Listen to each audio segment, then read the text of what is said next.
Tonight's video is going to cover the Bill of Rights. It's going to continue our discussion of the Constitution, and this is what had to be added to the Constitution to satisfy the Anti-Federalists in their quest to come up with this new government. Now, the Bill of Rights is going to protect the rights of the citizens and the individual. So looking at the First Amendment is the freedom of speech. Basically, you can't be punished for speaking your mind or saying what you want to say. There are exceptions to this amendment, but basically it's a chance for citizens to voice their opinion and their displeasure with the government if they have any. Another part of the First Amendment is the idea of freedom of religion. The government can't make you practice their religion or any religion. This stems from the fact that in Europe, during the time before colonization and exploration, whatever religion your king practiced, you had to practice that religion as well. Another part of the First Amendment is the freedom of press. Newspapers, the television, radio, any show that is broadcast can say what they want to say or express what they want to express as long as it follows the guidelines of the FCC. Another part of the First Amendment is going to be freedom of petition. If you have something to say against the government or you want to get a protest started against the government, you can start a petition to write up and get people to join you in your quest, in your crusade against the government. The last part of the First Amendment is the freedom of assembly. People have the right to gather in groups and meet and socialize as long as it's free from violence and it maintains a peaceful tone. The Second Amendment is the right to bear arms. The government can't prevent you from owning a weapon. You can own your own weapon as long as it meets the guidelines and you take a legal route.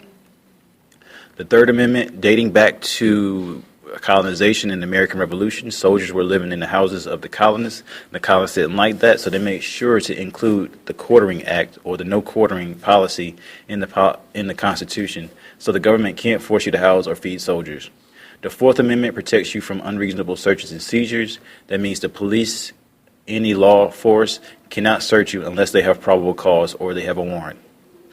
The Fifth Amendment states that you can't be forced to tell on yourself. You can't be forced to testify yourself in the court of law. This prevents people from admitting crime. That way they can preserve their innocence. The Fifth Amendment also prevents you from being a victim of double jeopardy, meaning you can't be tried for the same offense twice, or you can't be tried for the same crime twice. If I go out and kill a man and I'm found not guilty and innocent of killing that man, if I get tried again for killing that man, it can't happen. That won't happen. Another part to the Fifth Amendment is you must receive due process. That means everyone gets the same treatment in the eyes of the law.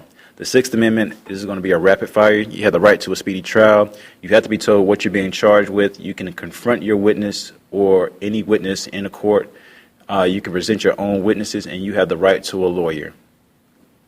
The Seventh Amendment is that you have the right to a trial by jury, and that's got to be a jury of your peers, people that represent your community.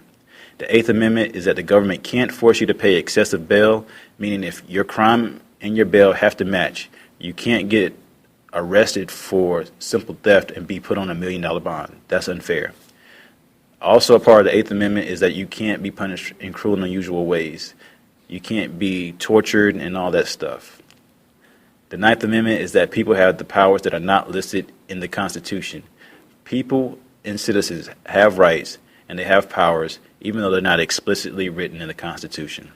The last amendment is a part of the Bill of Rights. It's the 10th Amendment, and that's basically saying that all the powers to govern that are not listed in the Constitution, they're given to the national government as a part of federalism. The state has the right to have powers, and they make up and they control things in our lives. That's the Bill of Rights. That's the first 10 amendments. That's it.